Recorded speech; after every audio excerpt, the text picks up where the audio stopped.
పేదలను తరిమి భూములను గుంజుకుంటున్న ప్రభుత్వం ఒక చేత్తో ఇచ్చి మరో చేత్తో తీసుకుంటే ఏమనాలి? అది ఓ నిరుపేద కుటుంబానికి ఉన్న 1-2 ఎకరాల చొప్పున ఉన్న భూమిని బలవంతంగా గుంజుకుంటే ఏం చేయాలి? ఇప్పుడు కాంగ్రెస్ ప్రభుత్వం అదే పని చేస్తున్నది. కాదు అదే పనిగా పెట్టుకున్నది. ఇందిరమ్మ రాజ్యంలో భూమి లేని నిరుపేదలకు భూములు పంచాం అంటూ సర్కార్ పెద్దలు గొప్పలకు పోతుంటారు. కానీ ఇప్పుడే అదే ఇందిరమ్మ రాజ్యం పేరిట నిరుపేదలకు ఇచ్చిన భూమిని బలవంతంగా నిర్దాక్షిణ్యంగా గుంజుకుంటున్నారు. నామమాత్రపు రేటు ఇచ్చి చేతులు దులుపుకుంటున్నారు. గత 2 ఏళ్లుగా కాంగ్రెస్ ప్రభుత్వం తీరు చూస్తుంటే 4th సిటీ పరిధిలో బడుగు బలహీన వర్గాల చేతిలో అసలు భూమి ఉండొద్దనేలా వ్యవహరిస్తున్నారా అనే అనుమానాలు వ్యక్తమవుతున్నాయి. ముఖ్యంగా గత 6 నెలల వ్యవధిలోనే 6,629 ఎకరాలకు పైగా కేవలం అసైన్డ్ భూములనే ప్రభుత్వం భూసేకరణ పేరిట తీసుకోవడం ఇందుకు బలాన్ని చేకూరుస్తున్నది.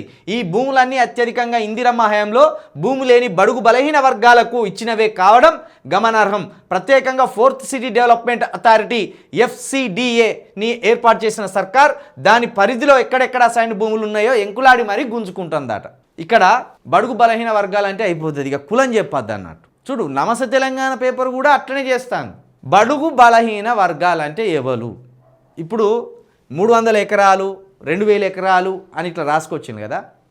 ఇందులో ఈ బడుగు బలహీన వర్గాలని కాకుండా మాదిగ వారి భూములు ఎన్ని పోయినాయి లెక్క తీరు. ఇందిరమ్మ మాదిగలకు ఇచ్చిన భూముల్లో ఫ్యూచర్ సిటీ పేరు మీద మాదిగోళ్ళై ఎన్ని ఎకరాలు పోయినాయి, మాలోళ్ళై ఎన్ని ఎకరాలు పోయినాయి, లేకపోతే మా తెనుగోళ్ళై ఎన్ని ఎకరాలు పోయినాయి, మా తెనుగోళ్ళై ఎన్ని ఎకరాలు పోయినాయి, లేకపోతే మా గొల్లొళ్ళై ఎన్ని ఎకరాలు పోయినాయి, లేకపోతే మా గౌడ్సు ఎన్ని ఎకరాలు కోల్పోయిన్లు, పద్మశాలీలు ఎన్ని ఎకరాలు కోల్పోయిన్లు, మా సాకలి మంగలి కమ్మరి కుమ్మరి వడ్రంగి వీళ్ళు ఎన్ని ఎకరాలు కోల్పోయిన్లు. ఫ్యూచర్ సిటీ పేరు మీద, ఫ్యూచర్ సిటీ కక్ష మీద, ఫ్యూచర్ సిటీ దౌర్జన్యం మీద మాదిగవారు, మాలవారు, గౌండ్లవారు, గొల్లవారు ఎన్ని ఎకరాల భూములను కోల్పోయిన్లు. ఈ కులాల లెక్కలు తీస్తే ఈ కులాలకు కాంగ్రెస్ ప్రభుత్వం హయాంలో ఎంత అన్యాయం జరిగిందనేది తెలుస్తుంది. అది చెప్పకుండా బడుగు బలహీన వర్గాలు అంటే అయిపోతుంది, గాల్లో కొట్టుకపోతుంది. ఏ కులానికి ఎంత అన్యాయం జరిగిందో తెలియకుండా దాచిపెట్టే ప్రయత్నం ఇది. నమస్తే తెలంగాణ పేపర్ ఇప్పుడు మీరు ఈ వార్త రాసుకొచ్చింది కదా, ఇంతే నిబద్ధతతోటి ఇంతే నిజాయితీతోటి ఫ్యూచర్ సిటీ పేరు మీద మాదిగొల్ల భూములను ఎన్ని గుంజుకున్నారు, మాలొల్ల భూములను ఎన్ని గుంజుకున్నారు, తెనుగొల్ల భూములను ఎన్ని గుంజుకున్నారు, గొల్లొల్ల భూములను ఎన్ని గుంజుకున్నారు, గౌడ్ల భూములను ఎన్ని గుంజుకున్నారు అనేది లెక్కతోటి సహా రాయి. తప్పకుండా అప్పుడు నిన్ను అప్రిషియేట్ చేస్తాం నమస్తే తెలంగాణ పేపర్ని, తప్పకుండా అప్పుడు నీకు కృతజ్ఞతలు తెలుపుతాం. ఎందుకంటే కాంగ్రెస్ సర్కార్లో అత్యధికంగా ఎవరు నాశనం అవుతారు, అత్యధికంగా ఎవరు మోసపోతున్నారు అనేది ఒకటి స్పష్టంగా మా ప్రజలకు అర్థమయ్యేటట్టు చెప్పవలసిన బాధ్యత మాకుంటుంది. దాన్ని మీరు రాసుకురావాలి. ఇక డిప్యూటీ సీఎంగా ఉన్న 2 దళితులే, ఒకరు బట్టి విక్రమార్క గారు, ఇంకొకటి దామోదర్ రాజనరసింహ గారు. మరి మీకు దళితుల పట్ల ఏమన్నా ప్రేమ ఉన్నదా? దళిత జీవితాల పట్ల మీకేమన్నా బాధ్యత ఉన్నదా?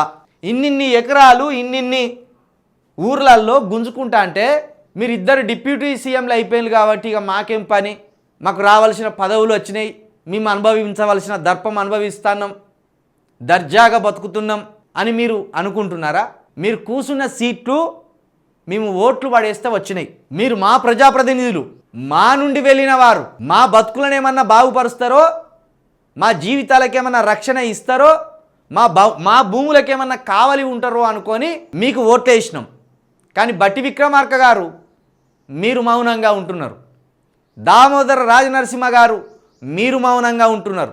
రిజర్వ్డ్ స్థానాల నుండి గెలిచిన 19 మంది ఎమ్మెల్యేలు మౌనంగా ఉంటున్నారు, 3 మంత్రులు మౌనంగా ఉంటున్నారు. అడ్లూరి లక్ష్మణ్ గారు కావచ్చు, బట్టి విక్రమార్క గారు కావచ్చు, దామోదర రాజనరసింహ గారు కావచ్చు, మీరు 3 మంత్రులే. మీరు 3 మంత్రులుగా ఉండి ముఖ్యమంత్రి ఇంత దౌర్జన్యంగా లాక్కుంటా అంటే మీరు ఏం చేస్తున్నారు? మా దళితుల కోసం మీరు ఏం నిలబడుతున్నారు? మీరు ఎందుకు ఇంకా పదవుల్లో ఉండి ఇన్ని వేల ఎకరాలు ఇందిరమ్మ రాజ్యంలో ఇచ్చిందని మీరే భుజాలు తడుముకుంటారు కదా, మీరే గొప్పగా షాతి ఇరిచి చెప్తా అంటారు కదా. మరి ఇప్పుడు అదే ఇందిరమ్మ రాజ్యంలో భూములను లాక్కొని దళిత బిడ్డల జీవితాలలో మన్ను కొడతా అంటే మీరు ఎందుకు సైలెంట్గా ఉన్నారు? 19 మంది ఎమ్మెల్యేలు 3 మంత్రులు ఎందుకు మౌనం దాల్చుతున్నారు? రేవంత్ రెడ్డిని ఎందుకు నిలదీస్తలేరు? రేవంత్ రెడ్డి ప్రభుత్వాన్ని ఎందుకు నిలదీస్తలేరు? అంటే మేము ప్రభుత్వంలో ఉన్నాం, మాకు దళితుల కంటే కాంగ్రెస్ పార్టీ ముఖ్యం, మాకు దళితుల కంటే భూమి గుంజుకోవడమే ముఖ్యం అని అనుకుంటున్నారా? అనుకుంటే వచ్చేసరికి మీ సీట్లు గల్లంత అవుతాయి, మీ పదవులు గల్లంత అవుతాయి. ఇదే మీకు చివరి ఎన్నిక అవుతుంది. జాగ్రత్తగా ఉండరు. ఇప్పటికైనా దళితుల పక్షాన్ని నిలబడుర్రి.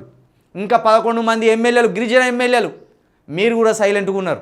గిరిజన ఎమ్మెల్యేలకు సంబంధించి గిరిజనుల భూములు కూడా ఇందులో ఉన్నాయి, మీరు కూడా సైలెంట్గా ఉన్నారు. గిరిజన ఎమ్మెల్యేలు మీరు ఎవరి కోసం నిలబడ్డారు? కాంగ్రెస్ పార్టీ నుండి గెలిచి అదే కాంగ్రెస్ పార్టీ నుండి మీ భూములు గుంజుకుంటా అంటే మీరెందుకు మౌనంగా ఉన్నారు? ఇక మా బీసీ ఎమ్మెల్యేలు, ఇక మా మహేష్ కుమార్ గౌడ్ గారే టీపీసీసీ అధ్యక్షుడు. మరి ఇలా బీసీల భూములు కూడా ఉంటాయి కదా అన్న మహేష్ కుమార్ గౌడ్ అన్న, బీసీల భూములు కూడా ఉన్నాయి. మరి ఇప్పుడు బీసీల పక్షాన నువ్వు నిలబడాలి. టీపీసీసీ అంటే చాలా పెద్ద పదవి, ముఖ్యమంత్రి గారి కంటే కూడా పార్టీలో నీదే పెద్ద పదవి. మరి అలాంటి స్థానంలో ఉండి అసైన్డ్ భూములన్నీ గుంజుకుంటా అంటే ముఖ్యమంత్రి గారికి భజన చేసుకుంటా కాంగ్రెస్ పార్టీకి భజన చేసుకుంటుంటారు ఏందన్న మీరు? ఈ బడుగు బలహీన వర్గాల ప్రజల పక్షాన నిలబడరా మీరు? మీరు ఆలోచించుకోవాలి. మా ప్రజలు కూడా గమనిస్తారు అన్నీ. ఎవల భూములు గుంజుకుంటున్నాయి, ఏ ప్రభుత్వం వస్తే, ఎవరికి అన్యాయం జరుగుతున్నది, ఏ ప్రభుత్వం వస్తే అనేది నెమ్మదిగా ఎస్సీ బీసీ ఎస్టీల్లో ఉన్న ప్రజలు ఆలోచిస్తున్నారు, పేద ప్రజలు కూడా ఆలోచిస్తున్నారు. కొన్ని దిక్కుల అసైన్డ్ భూములు రెడ్డి వారికి కూడా ఉంటాయి. పూర్తిగా భూమి లేని రెడ్డి వారికి కూడా అసైన్డ్ భూములు కొన్ని దిక్కుల ఇచ్చిండ్లు.